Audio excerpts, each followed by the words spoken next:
in previous unit we have seen how operating system manages file system and disk.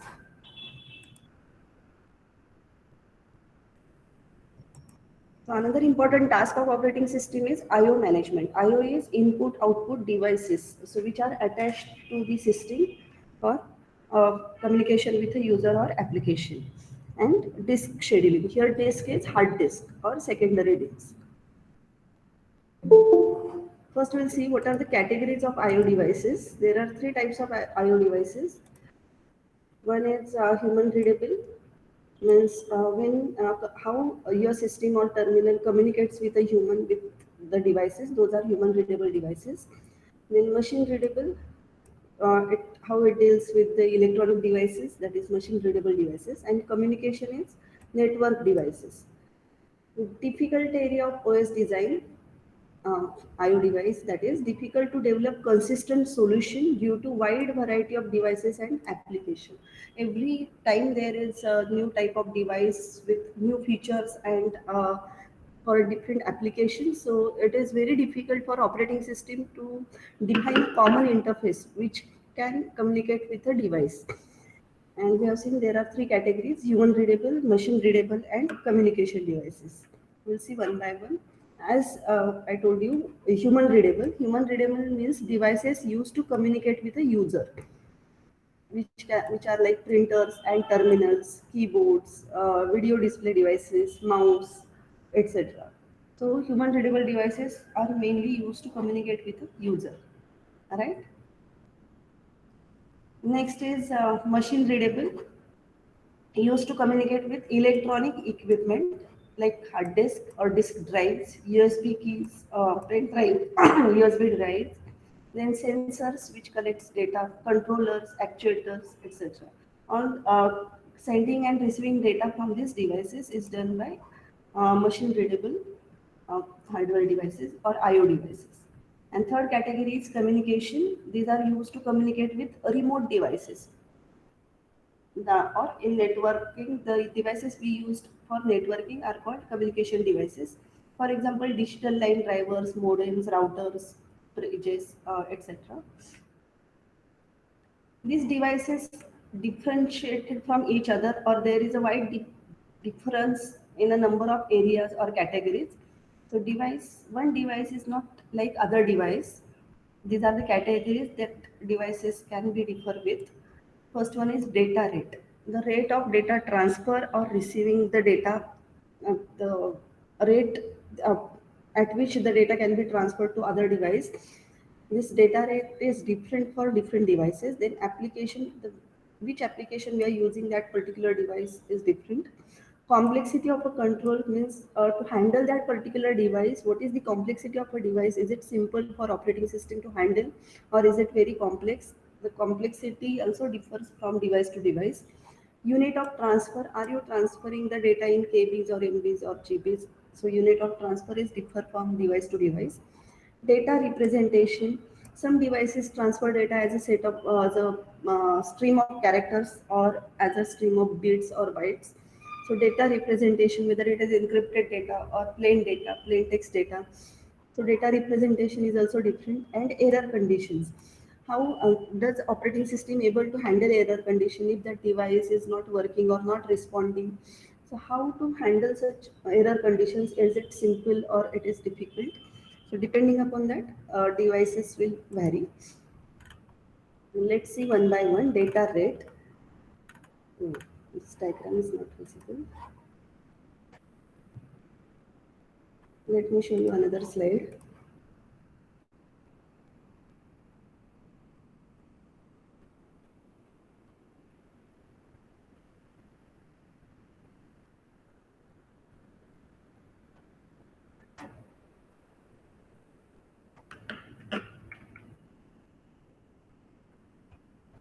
So data rate, differences in IO devices. First category is data rate.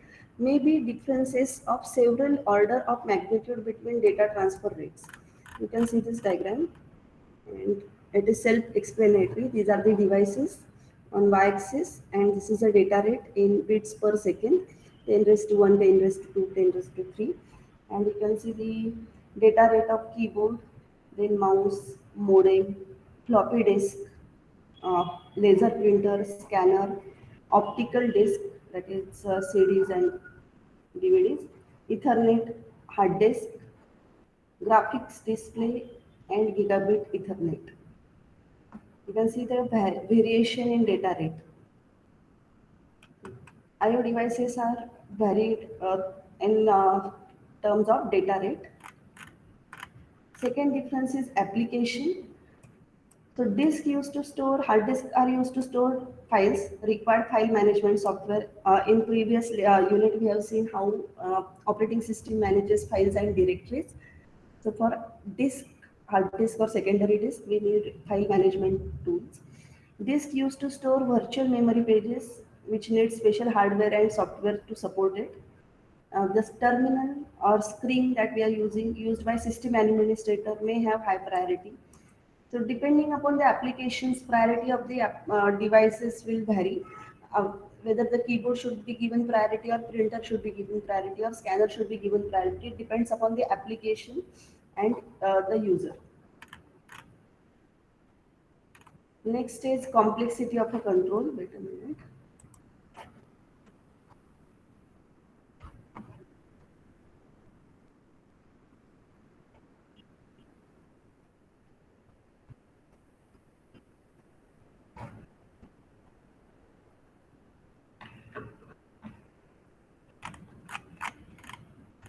So complexity of a control, we have seen printer requires relatively simple control interface. We have to just install printer driver, device driver, and it will take care of our printing jobs. We have to send a print command, and we have to select number of pages and number of pages per page, and you'll get the printout. The interface is relatively simple, but disk has more complex interface. We cannot install a hard disk by our own. This complexity is filtered to some extent by complexity of I/O module that controls the device. So devices come with I/O module that is called device driver, which help us to install that particular device, and interface is made simple. Data unit of data transfer. Data may be transferred as a stream of bytes or characters.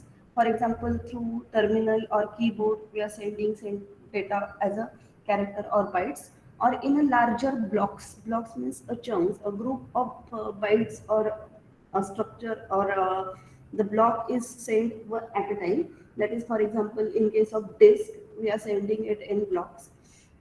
So depending upon the unit of transfer, either it is a sequential access, that is character by character or byte by byte, or as it is as a chunk or group of bytes are sent one by one. That is called unit of transfer. It depends or differ from device to device. Data representation. Different data encoding schemes are used by different devices, like including differences in character code or parity convention, whether it is a single parity or character code, it is Unicode or ASCII code is used. So depending upon coding standards or coding schemes, devices differ from each other. For example, if you have saved your file in docx format, or if you try to open with a PDF, some characters get replaced at that particular document. In, for example, question mark may be replaced with a square or blank square.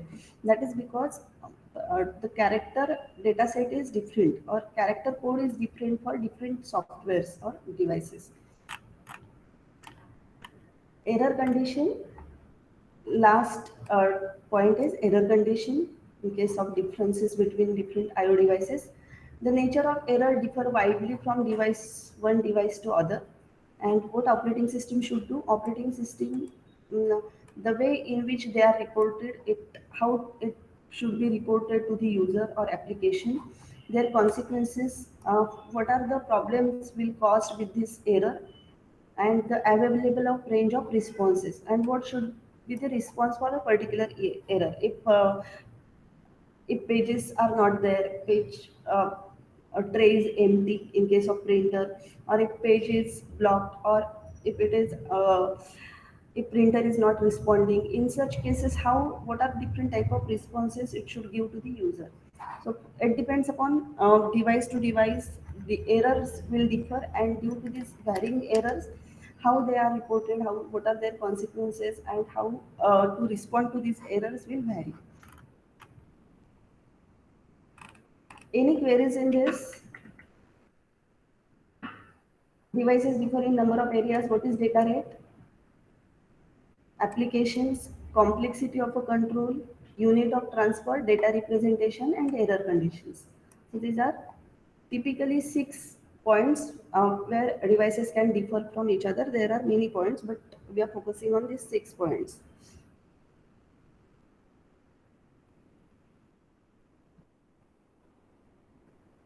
Next is organization of I/O functions.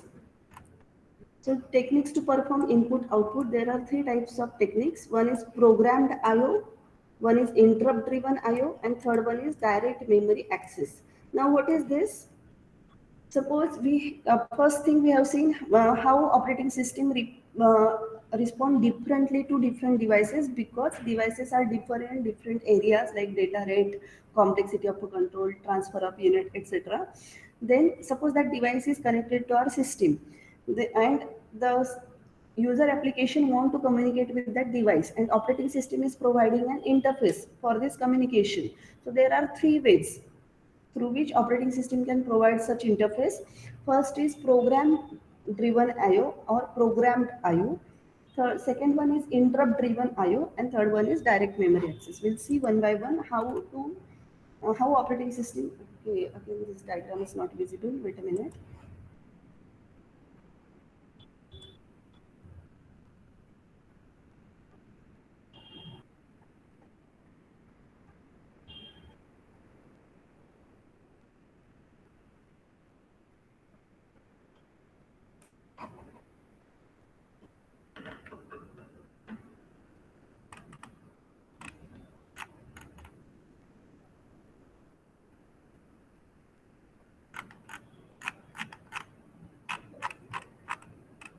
So differences in IO devices. Programmed IO means process is busy waiting for the operation to complete.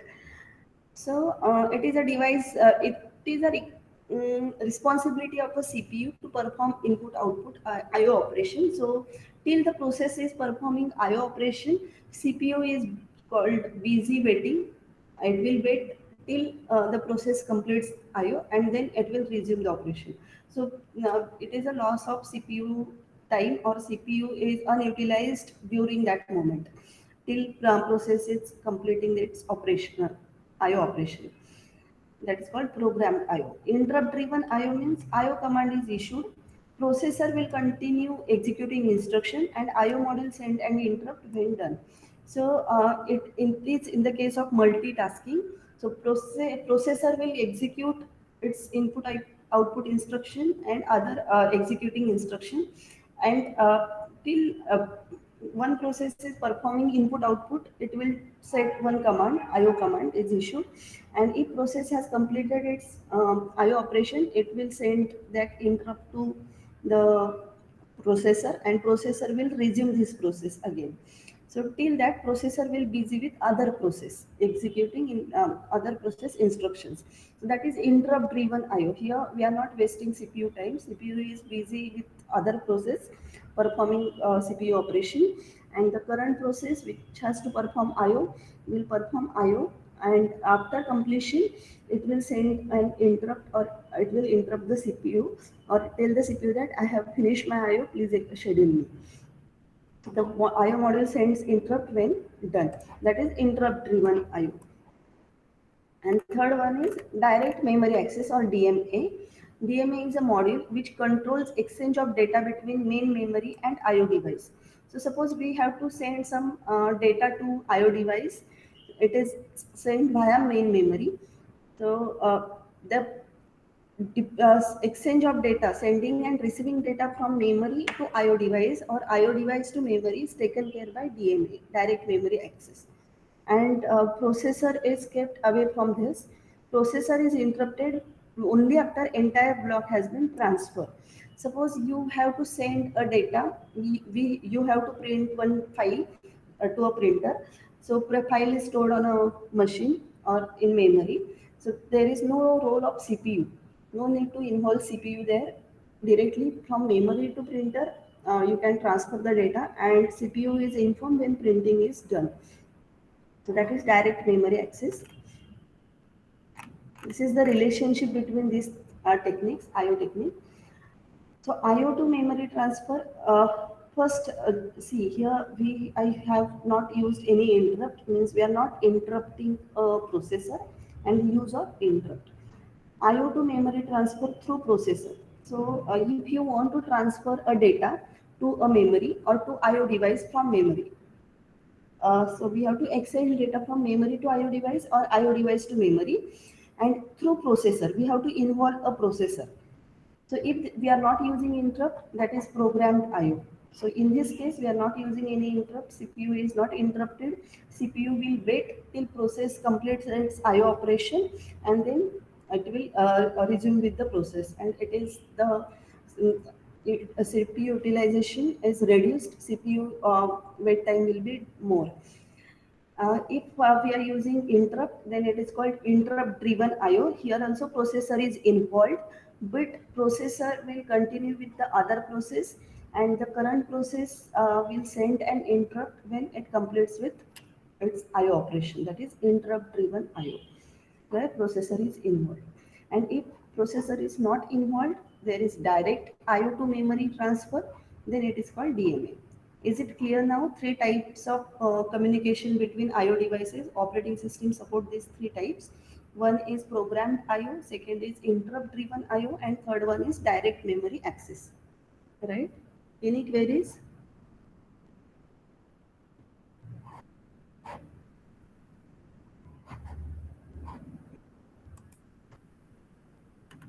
Evolution of IO function means how these functions are evolved step by step. Initially, at the start, only processor was controlling peripheral devices. Processor has the whole and sole control of IO devices. To communicate with any IO device, we have to involve processor. That was our first step of evolution of IO function. Then controller or IO module is added to the operating system. So now processor task was done by that IO module or controller. So what processor will do? Processor used programmed IO, that is without interrupt, or processor can use interrupt driven IO to handle the devices. Processor does not need to handle details of external devices, that is taken care by IO module. So IO module was added to the operating system. So processor job is taken care by IO module. Then IO module with interrupt, but still processor has to wait till process completes the execution. The first step was processor was the only uh, addressing or controlling peripheral devices. That was the phase one or step one. Then IO module was added, or controller was added to the operating system and was taking care of IO operations. Details of external devices was taken care by this IO module, but it was programmed IO. Programmed IO means without interrupt.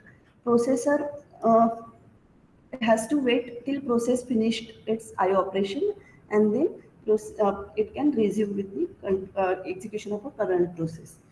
Then controller or IO module with interrupt. With interrupt is interrupt driven IO. Processor does not spend time waiting for an IO operation to be performed. So processor is executing another process, and current process will be busy with IO operation, and after completion of IO operation, it can send an interrupt to the CPU. So that was controller or IO module. That was the third stage. Step by step, this IO module or IO operations was evolved. Fourth step is direct memory access. So when we want to send a data from one device to memory or one device to other device with without involving the processor, so block of data are moved into memory without involving the processor. Processor only involved at the beginning and end, means start of the transfer and end of the transfer. So that is direct memory access. In later stages, even there after DMA, IO module as a separate processor. In some operating systems, new processor was added for separately for these IO operations, which is called IO module. IO module will act as a separate processor, or it is a separate processor which has its own memory, and it's a computer in its own right. So whole and soul IO processor can be added. So there are 6 different stages how IO operations are evolved. Means first one is processor, only handling all the devices. Next one is IO module or controller with processor, that is without interrupt, programmed IO. Then controller with interrupt, that is interrupt driven IO, direct memory access. Then IO module which act as a processor. There was no processor, but IO module is acting as a processor, is taking everything in its own control, but it is still a IO module which is controlled by CPU. And then another step of evolution is a separate IO processor. Separate IO processor is IO module. It has its own memory, local memory, to handle all the input output devices, and in itself it's a computer.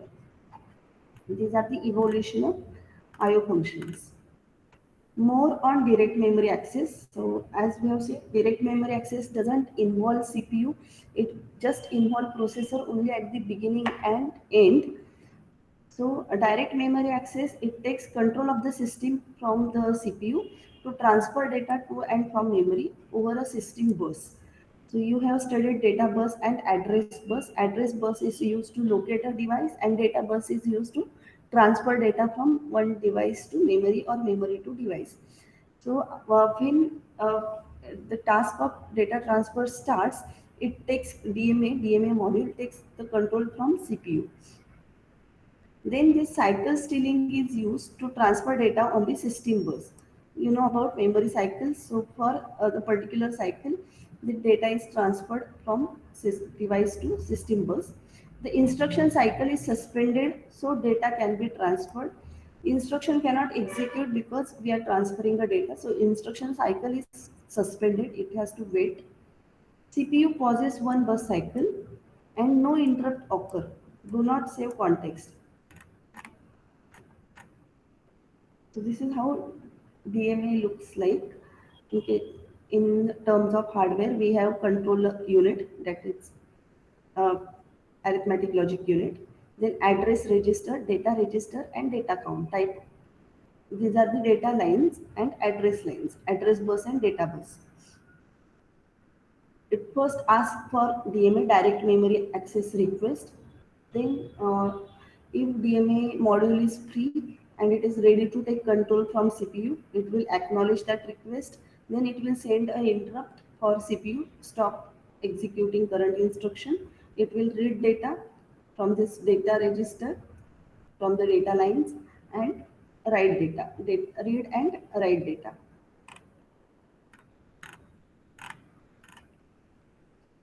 So due to this cycle stealing, it causes CPU to execute more slowly. Number of required busy cycles can be cut by integrating DMA and IO functions one by one, means parallelly. Path between DMA module and IO module that does not include system bus. Here you can see that this is an instruction cycle, how instruction is executing.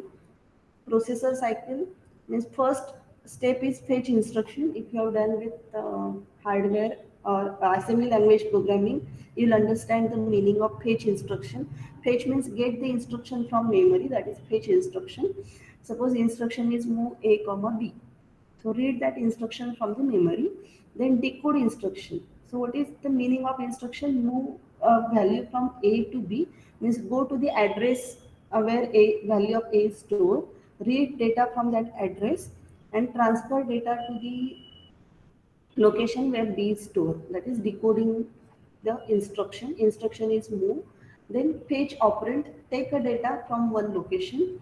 Execute instruction means put the data, that is store the result, and process interrupt. So this is how one instruction gets executed. And all these are processor cycles. But to fetch instruction, when you fetch instruction or fetch operand or store result, Here memory is involved. These three places, memory is involved. You have to read data, read instruction from memory. You have to fetch operand, means read operand or value of a variable from memory, and store result. You have to store data into memory. So these 3 points are called DMA breakpoints. And after storing the result, your instruction is executed, and you have to tell CPU that instruction is finished. So that is interrupt breakpoint. So how DMA is involved? Here we have processor, and these are I/O of devices, and this is memory. See, I/O devices can be devices like printer, scanner, keyboard, mouse, or I/O devices can be internal devices like memory bus, or it can be memory or registers, etc. So these can be internal or external I/O devices, and I/O devices need data from memory, or need to read data from memory or store data into memory. And this can be done with involving processor or without involving processor, that is using DMA, right? Direct memory access. So here IO request is sent to DMA. DMA will eh, read data from IO and send to memory, from memory to DMA, DMA to IO. So DMA is involved in between IO operations, but there is a problem because all the IO devices or more than one IO devices simultaneously want to read and data from memory. This DMA is not, DMA cannot handle more than one request simultaneously. So there is another variation in implementing DMA. DMA can we can have more than one DMA modules to handle different types of devices, or we can have a separate IO devices directly communicate with DMA and then memory with the help of IO bus.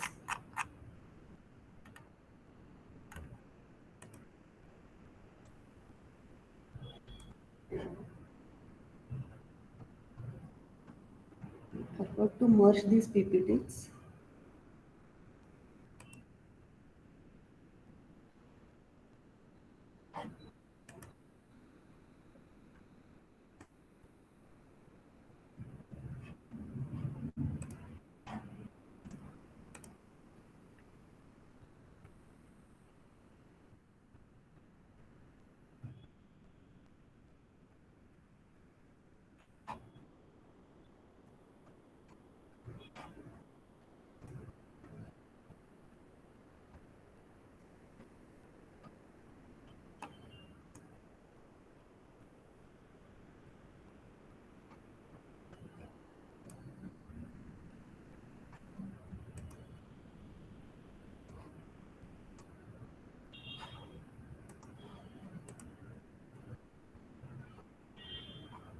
Direct memory access, processor delegates IO operation to DMA module. DMA module transfers data directly to or from memory. When complete, DMA module sends an interrupt signal to the processor. So it will involve processor only at the beginning and end to transfer data to and from memory. You have seen this diagram. This is the DMA configuration with a single bus. We are using only single bus and detached DMA. DMA can be configured in several ways. Here, all models share the same system bus. Problem here is DMA cannot handle more than one IO request at a time with the help of single bus. Then integrated DMA and IO module. Here, single bus but integrated DMA and IO. So DMA is for different type of IO, a different type of DMA modules are used. Direct path between DMA and IO module. See, here there is no direct path. IO and DMA are attached to the same bus. Here IO is attached with DMA. So it is called integrated DMA, that is direct memory access and input output devices. So there is a direct path between DMA and IO. This substantially cut the required bus cycles. And so gives more efficient results than single bus DMA configuration. This is integrated DMA and IO configuration. Third one is separate IO bus. We have system bus which handles which communicates between processor, DMA and memory, and separate IO bus to send and receive request from DMA. So DMA is communicating with IO devices, and memory IO devices communicates with DMA. So it also reduces number of IO interface in DMA module.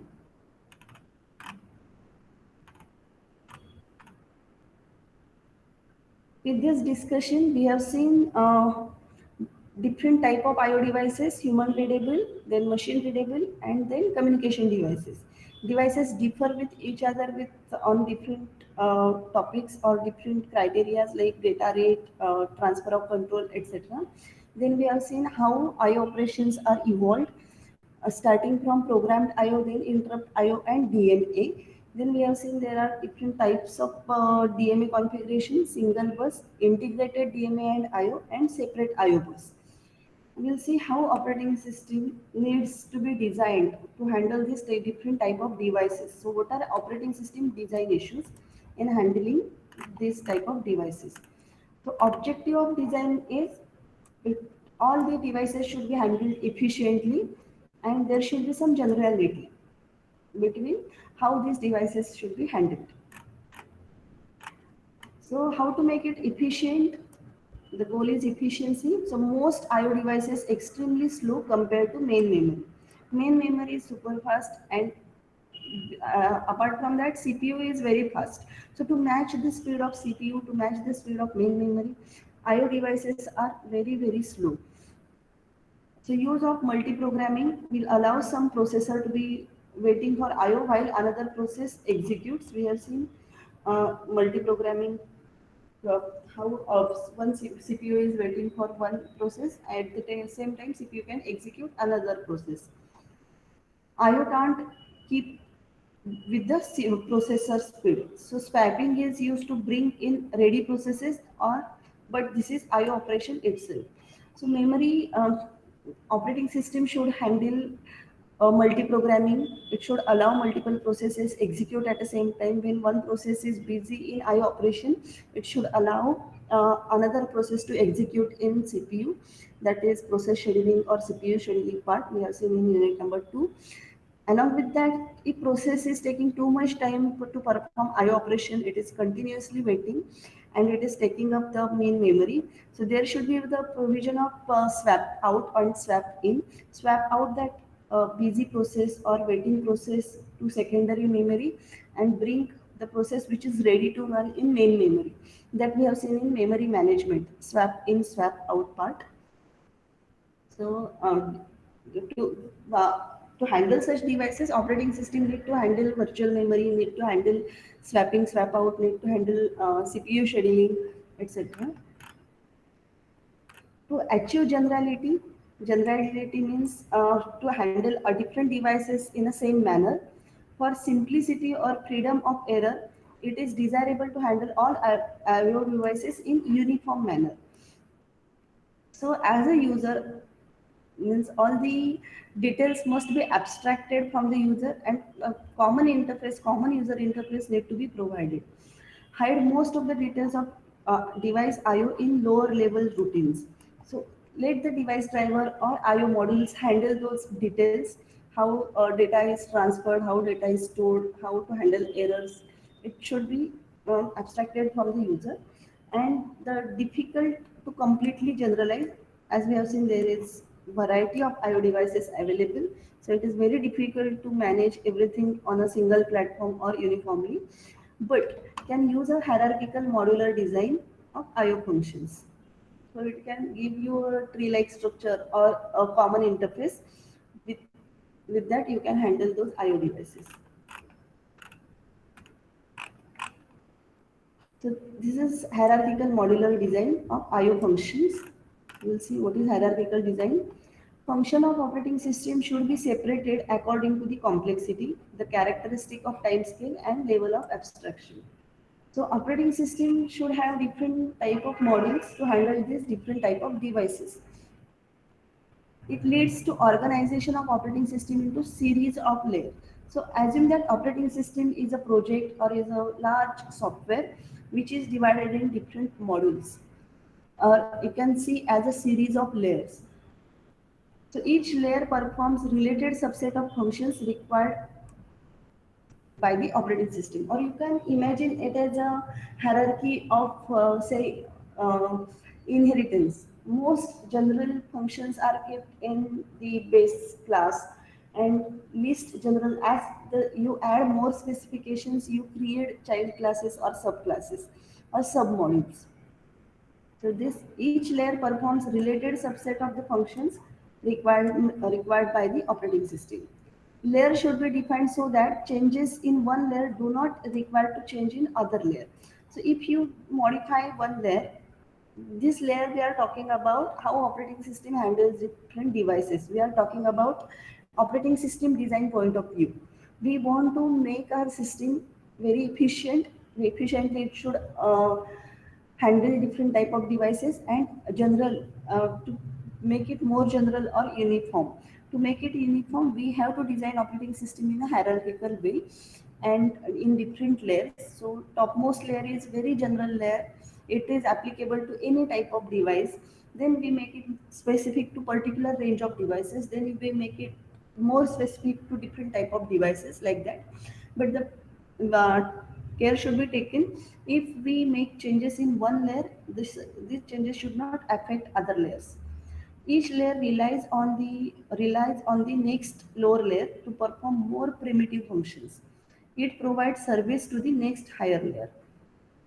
So you can imagine it as a hierarchical inheritance. Base class is a general class and child class is more specific class. If you add something to base class, it may or may not affect the child class.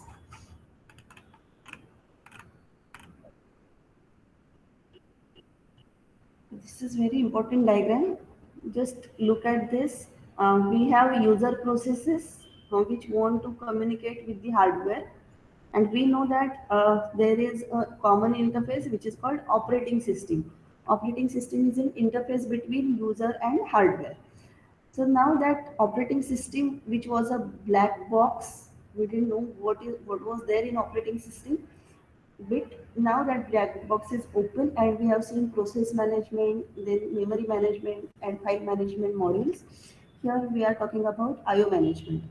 So user is communicating with logical IO.